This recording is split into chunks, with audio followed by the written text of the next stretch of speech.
So in this particular video, we are going to attack the marketplace of Flutterflow. We're going to pick out an example, and this one is called the Expandable Button. And the Expandable Button, what it allows you to do is it allows you to press this little button on the bottom right-hand corner of your app. It brings up this lovely animated menu, and of course, by clicking on any of these, we can then go actually into each of the pages. Of course, and then when you're finished with the menu, you can then just press a little X, and then the menu disappears. So let's dissect that in Flutterflow, and let's see how it works. So the first thing you want to do is go into the marketplace, and you want to do a search for Expandable. And of course, this is the only sample that comes up at the time of recording. Hit the Expandable button option. It will then give you an option to then clone the project. Please do that, and then you'll be presented with this particular view. So here we are on the Flutterflow UI builder, and you can see here on the left hand side in the widget tree, we've kind of got the various sort of widgets that sort of make up the UI. I have collapsed some of these because I just wanted to kind of walk through them independently. So by default, this is what you're seeing because there's nothing playing out in the application. So of course, we're not just seeing the button on its own, we're seeing the full expanded view. On the left hand side, we've got a stack. Inside that, we've got a page container. The important part though is a column. And the column is then positioned down in the bottom right hand corner of the application. And then you've got the options container, and then you've got the expandable fab. Now, both of these are actual containers. The author of this particular example has renamed the actual containers to an actual name itself, which I highly encourage you to do. And you can do that by selecting the actual container itself. And as you can see up here on the right hand side, it says container. That is the type of widget that it is. And then of course a little button there, which is like a little pen symbol. Hit that, and then you can then change the name of your component. And of course, that's then represented here on the left hand side. So highly recommend renaming your widget. It's going to really help you out. And of course, it even helps you out even more when you're then referencing those widgets in the action flow editor, which we'll see in just a moment. So let's start by looking at the expandable fab. Now this is this option just down here. This is this little widget that we got hidden down here, which is our button. Of course, by default, that button is showing kind of like a little plane symbol. And then when you hit the actual the button itself, the animation will play out. The plane will sort of position itself to the top right hand corner of the actual the container itself, and then the little X will then be displayed. So the send icon itself is just this one here, which is the little option. This is there by default. And typically this will always be there to start off with. And then the close icon, which is the one that you can't quite see, but it's kind of underneath. We also have the actual animation on the trigger here. The actual initial state of that is going to be 0, which if you can see here, we've got 0 here, 0 here. So we apply the initial state of the animation, which is 0. So if I just hit on the fade, if I just hit that there, you can see the initial opacity is 0. So this is so we don't actually see it. Of course, when the animation then is then executed, then the opacity will be 1, so it'll be perfectly visible. So we'll come back to that a little bit shortly. So we'll come back to the stack in just a moment. Let's have a look at the options container. Now the options container in our example here, so I'm just going to, oh, we don't want to do that. If I just reload the actual test mode again, hit that. So in the test mode, we can see that we don't have actually a container, and I just wanted to demonstrate to you that actually by default on the actual animation itself, so this is the container that's selected, on the animation, on action trigger, you can see here that the initial opacity is actually 0. I just want to demonstrate that if I set that to say just almost halfway, if I then go into the test mode, if I then do an instant reload, you should see the container that contains the menu options to be kind of semi sort of transparent. So there you go, semi-transparent. So if I now go back here, I'm just going to set that back to 0. So the key thing to point out here is that by default, the animation is not executed, but the actual container's initial opacity is 0. That means it's just hidden from view. So let's just expand the options container. Within inside there we have a column, and then within inside the column we then have a number of further containers, which inside those containers contains a row, and in that row we've got the little icon and then we've got the text. Really simple. Just above this though, in each of the options there, we can see that we have an action, and all this action is doing is actually then navigating to the pages that we've got just up here. That's there just purely for the sample, just to show you how a screen can be shown on the selection of these options. But what you've also got here is you've actually got these animation triggers as well. So again, this is really just representing the actual current state of the animation. So you can see here that initially I've just selected the pictures one here, the actual container. So as you can see that we've got the slide here, which is one of the animations. If I just preview that animation, you'll see that it slides in. But you've also noticed here we've got a fade, and that fades in as well at the same time.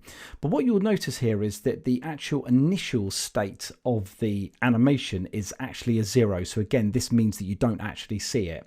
So again, that's really important, because obviously as the animation plays out, it's going to slowly fade in from 0 to 1, so it's fully then visible at 1. Now the good thing here about Flutterflow is the fact that you can actually stack these animations, and what they've kind of done here is that for each of the rows, or each of the containers that we've got, they're actually delaying the animation that actually comes into view by 200 milliseconds. So this is why it then gives you this lovely effect. If I just reload this here, when you click on the option here, you can just see that it just slowly kind of fades in, and because there's a 200 millisecond delay, they gradually just appear, and that is done purely by putting these delays on the animation for each of these options here. So as I just press through, you can see up here on the animation, if I just select this one here on the trigger animation, we're now at 600 milliseconds. So of course, if this menu was higher, then you would go then 800 here, and then you would then go then 1000, and then 1200, depending on how many options you want to display. So of course you can then put as many in there or as little as you like. You just need to update those values. So that's it for the actual column itself. Really quite straightforward. Of course, then how do you actually then trigger these animations to occur? As we know, by default, nothing is displayed. We know that our main container is our options container, and then within inside that we then got our picture, file, record, etc. So the way that is done is by actually selecting the expandable FAB. So this container, in fact, let me just close that down here. This particular container here has this action on. If I go up to the actual app, the actions option here, you can see that we've got the action flow editor, and we've got 18 actions that are actually there. So just one thing to point out as well is that what we're doing with inside this application is that we're actually tracking the state of the actual menu. Is it actually open? Is it actually closed? So we do that simply by, with inside the app state selection here, we have this option called is options expanded. By default it's false, because of course when you load up the application there's no container shown. So let's just go back to the widget tree. Let's open up the action flow editor. So we're just going to choose Expandable FAB, click on the open here, and then you'll see here this is where our action actually starts. So the user has just pressed on the FAB icon, and we're going to go, if this is a brand new load of the application, we are going to go down a false path first, because as I said, the application state was set as false by default. So what each of these now do is, each of these actions that's been applied are widget animations. So you can guess that probably the first animation that's going to need to play out is the actual overall container. We want that to go from 0 visibility up to 1 visibility. So all we simply do here is we have each of the actual widgets that's actually set as the starting animation. So we've got choose widget animation is the options container. So if you remember back, I mentioned about renaming your containers. This is a great way, because you then are able to then choose which container that you actually want to select. So by saying options container, you know which one you're actually selecting, and all we're simply doing here is starting the animation. The same thing here for the next one, which is going to be the first picture row. It's called picture option. We're going to start the animation. We're just going to keep starting these animations right the way down to the very last action, which is slightly different, which is called update app state. So just by choosing that, what we're doing here is we're now actually saying it's now true. So it's false to start off with the app state is now true, because that's now saying that our menu is now in display. Okay, so it's visible to the user on screen, and then that's it. Now, on the other direction, of course, you've got the situation that actually when the menu is then displayed, we're then going to want to close the menu down. So we know that our state is set as true down the bottom. So now that we're going to go and select the FAB option again. So of course, we're now going to go down this particular path. We know it's true. We're going to go down here, and the first thing that we're going to do is now start reversing all of the animations. So we know that when our container fades in, it just fades in. If we reverse it, it's going to fade out.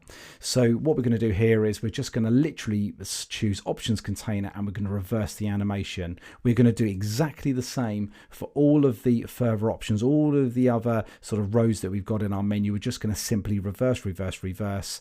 And then when we get down to the bottom, we're then going to update our app state, and we're just going to choose this to then be false. So we're actually telling the application that the menu is now no longer present on screen. So of course, when they choose the button again, we know that it's false. We're going to go back down this, and we're just going to repeat the exercise again.